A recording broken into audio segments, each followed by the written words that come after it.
Thank you very much. Hello.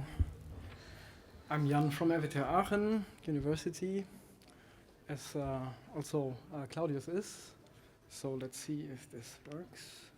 Yes. So we try to prepare valuable information for the floor covering sectors in a more accessible way to answer key questions that the stakeholders from the floor covering industries have. So these were, for example, which material combinations could make sense and how to address the higher costs that are involved when using recycled or sustainable materials compared to the virgin or commodity materials. Then also, how can circularity in the floor covering industry become actually economically viable? That is a very tricky question. And this might require to form value groups, as we just heard. And what are the actual costs of organizing a circular flooring industry and recycling at the EU level? So in this sense, our task here was to develop what we call the systemic transition support tool. And a sneak peek already, in the end it is a part of the website, which would inform on applicable legislation, on standards and on collection schemes. It should outline potential scenarios for the reuse, recycling and repurposing, etc. of end-of-life flooring waste materials. It should provide instructions on how to onboard to the eProdis platform and how to choose suitable tagging concepts. And it should propose material combinations to make the design for circularity a reality. And it should provide an overview over potentially suitable business cases. So this tool should be a kind of a one-stop shop for the information that we have gathered in this project, but also we aimed at including information outside of our CISUFLO project. So the STS tool brings together the information that all of the partners have gathered. So it was not a single organization's effort, but this is a kind of a teamwork. So our STS tool intends to help everybody with an interest in contributing to enhancing the circularity of the floor covering sector, who are members of the value chains, but also who want to create systems. So this tool addresses not only the manufacturers and not only the recyclers, but also policymakers, academic entities, and so on, who can support in setting up the systems and structures that are necessary, by reducing the time that would be necessary to find information which would be relevant, and by enabling individuals to find their next step, but also to enable groups of stakeholders to form impactful, efficient collaboration. Again, the value groups, so to say. So if we look at what actually is a big challenge to circularity transitions, we have gaps in communication. So this was also one learning that many of the industry representatives in our project have expressed. They really valued such gatherings as we have them here, where actual updates on the current initiatives in circularity could be shared, experiences could be matched with the academic ideas, so to say. And usually we have a gap of alignment in standardization and regulation.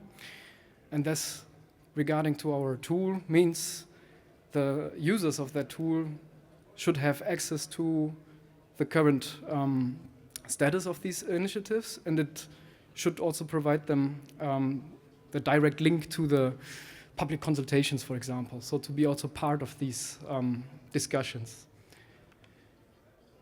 Then we also aim at bringing several stakeholder types together and this is what we did with several discussion rounds, for example, and gatherings like these here. And to also tackle knowledge gaps, because circularity is a complex idea which does not only require engineering, it does not only require material science, it also needs economic psychology and so on. So all the people that are working at a solution come from different backgrounds, and they might need a minimum level of understanding of the other worlds, so to say, or at least they need some kind of translators who can facilitate the discussion. So also this is one aspect that we covered in the STS tool, to inform about ways to get access to this minimum level of domain knowledge, for example.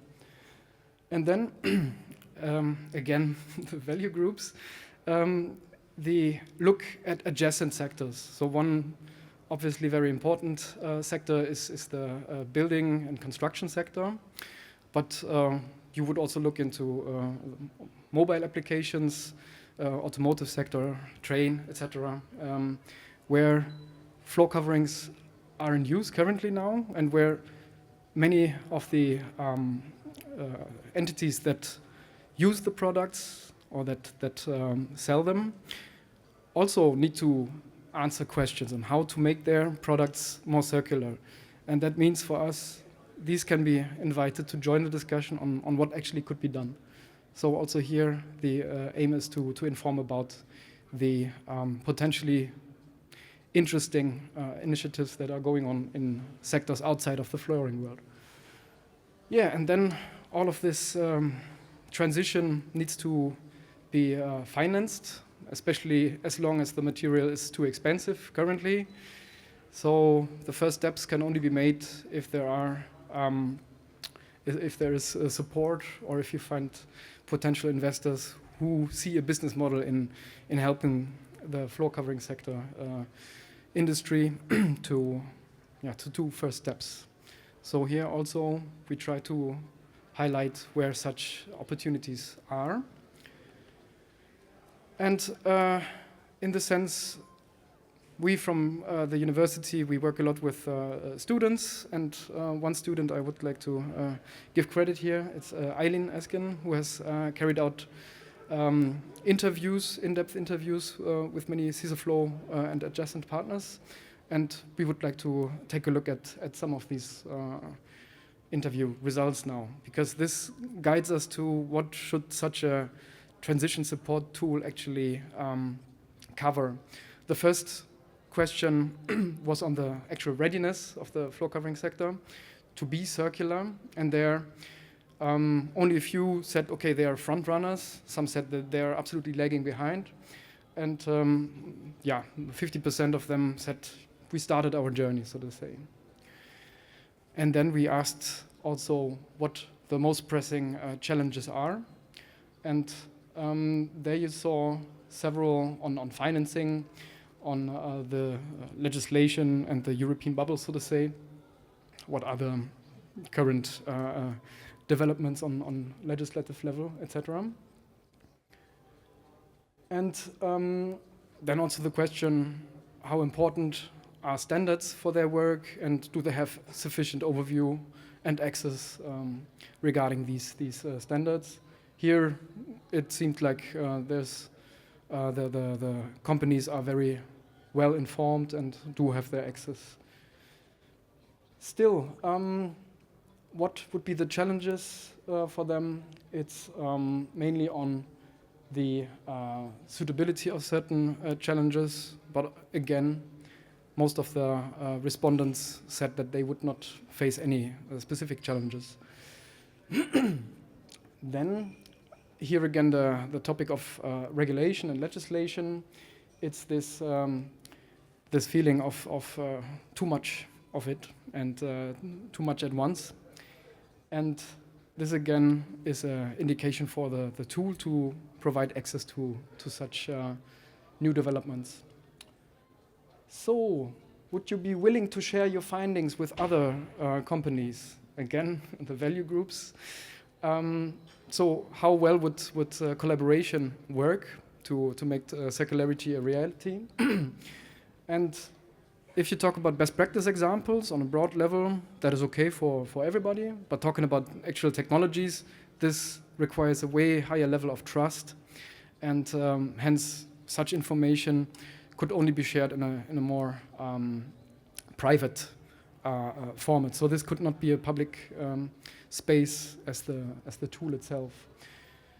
Would you have enough time to read through all of these documents on legislation and standards and so on? Here, most of the respondents wished that there would be some way, but with ChatGPT, etc., also this is something that can be tackled easily. So you find the STS tool on the CISUFLO webpage. On the upper right corner, there's the link to it. In the end of the presentation, I will show a QR code so you can directly access it.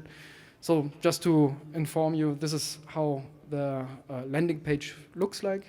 So you have on the first page the collection of information per stakeholder group. And then you would be guided through this topic from waste to value and how to embrace this topic of circularity also for the economic activity. And here I would like to highlight the white paper on collection schemes, which was one outcome of the project, and the best practice examples for floor coverings especially, which can be helpful. Then we had the e-produce and tagging topic earlier, but this other page here is the Brussels radar. So especially the work of Jane on the standardization and legislation screening together with Karin Eufinger should be quite helpful for many. And also the overview of these legislations around REACH, Waste Framework Directive, etc. These are explained there, summarized, provided with the provided links, and some indication for which stakeholder type, which legislation could have which effect or which relevance. Then the last page would be find support, and here I would like to get to the final section. I don't know how many minutes I still have. 1, okay. So the most difficult part for the respondents was to find stakeholders, to find support, and to have access to guidance. So this was something that many people expressed also in the one-on-one discussions. They still wish to have some feedback on their separate or on their individual situation with the company, and this is not accessible with a pure look on the website. So here, this aspect of actively engaging with experts was expressed, and in this sense, here's some information on where to find such experts and best practice examples. Most of you probably know the European Circular Economy Stakeholder Platform. Then there is also the DG Growth initiative on the transition pathway and the stakeholder support platforms. So chemicals and textiles ecosystem are currently online already. So if you look at the textiles ecosystem platform, there you find some potentially interesting initiatives there. You can make your pledges, but you can also find your way to funding initiatives and partner networks. The good thing about that is this initiative here will run for another almost 3 years, so it's a growing platform. And the other one would be what is a matchmaking platform for companies with external experts or advisors. Bordio, just as one example. Good. And this is the QR code to the STS2 website. Thank you for your attention and patience.